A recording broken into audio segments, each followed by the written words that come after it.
been on a trip out west. Found another head.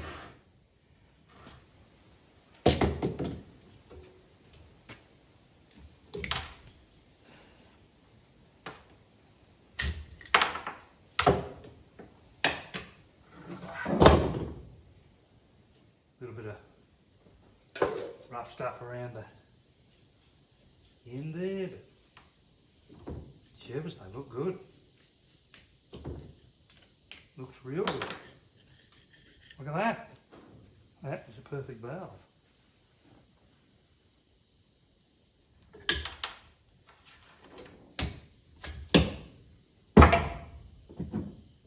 This cylinder head come out from out near Gundawindi. And that's another beautiful valve, that. Looks like it's been sealing perfectly all the way around. The dirty one's the exhaust one. You could cut the seats, clean the valves on this head, and it'd, like they're not cut right down in deep. And those, they got heaps more there. You could grind them at least a couple of times. So that's the head we're going to be using, I reckon.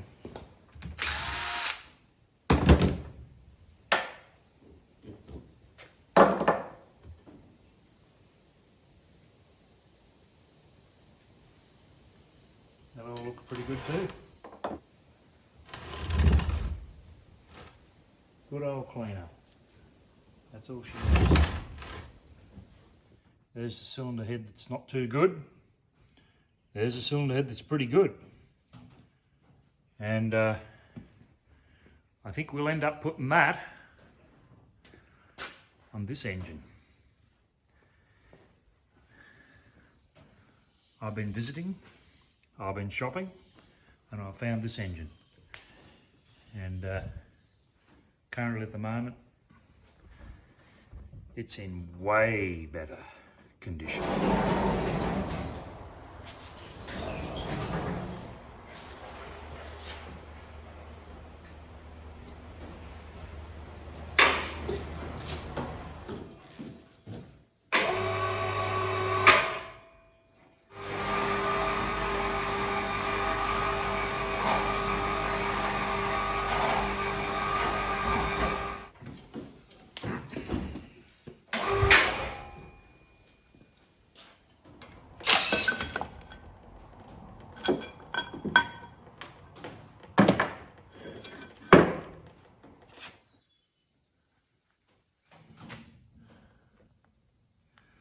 Some pretty goopy looking stuff there coming out. We'll just clean her out. I'm going to measure this crank pin.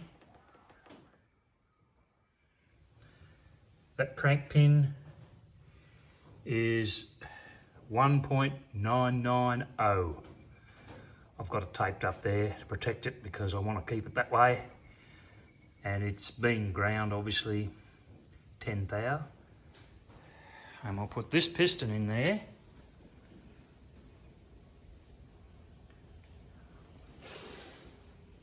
And this bearing. So I'm about to give this a big clean up. Get it ready to go together.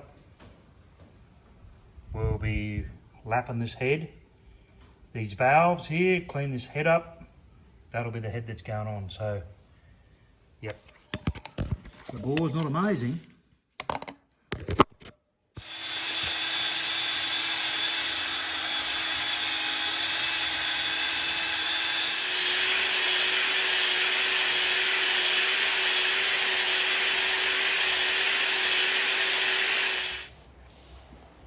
So if I can have a bit of a look in here now. I can tell you what, that cleaned it up unbelievably. In fact, that bore is pretty good. Still got marks in it.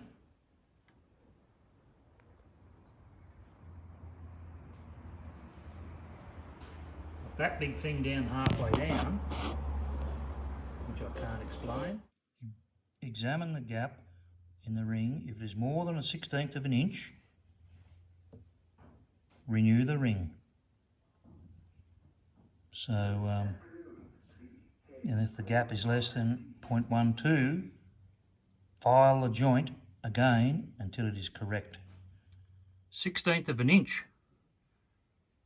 There it is, 1.588 millimetres. 60 thou. Doesn't fit, so it's 50 odd thou.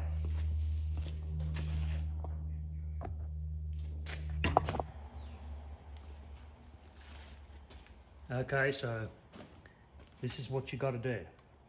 Put the brand new ring in there. Just squeeze him in. Get an old piston. Push it down 2.5 inches. Get a feeler gauge. Maximum 12 thou. We've got 11 there. Oh, and you know what? It fits, but only just. So I'm going to pull him out. Take it to the vise, file a little bit off, and come back. That was about 3 strokes of the file. And I'll bet you that's probably way too much.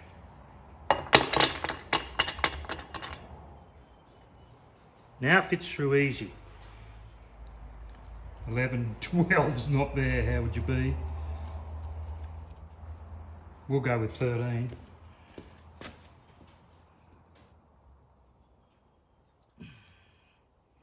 Ooh, 13's tight,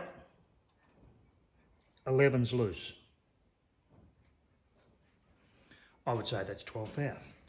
So we've got to do that to all the rings.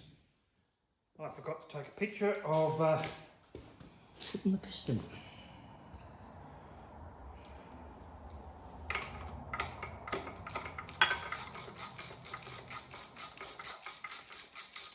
So now I'm just doing up the big end. This is what I use to put the piston in. That's a ring compressor. And I put plenty of good stuff on there. I can do this up tight-ish. Oh, that ain't right.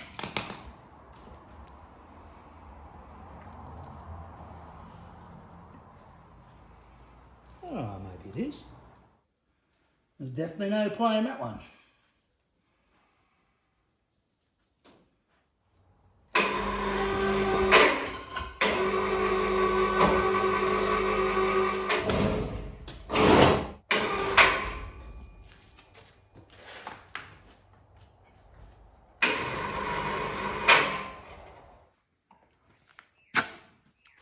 Well, I've got the cam plate on there now. This is where the injector pump goes. That's the little tappet. To time this valve timing, you put the engine on top dead centre on that mark. And then, when you're putting this cam plate on, it has a cam in there that drives off the crankshaft, and you pull this screw out, and there's a dot on the camshaft, on the side of the camshaft. It has to be fair square in the middle of that hole, on top dead centre, dot middle of that hole, and sometimes you got to pull that out, shift it to tooth, put it back in, see if it's in the dead in the middle, and then your cam timing is done.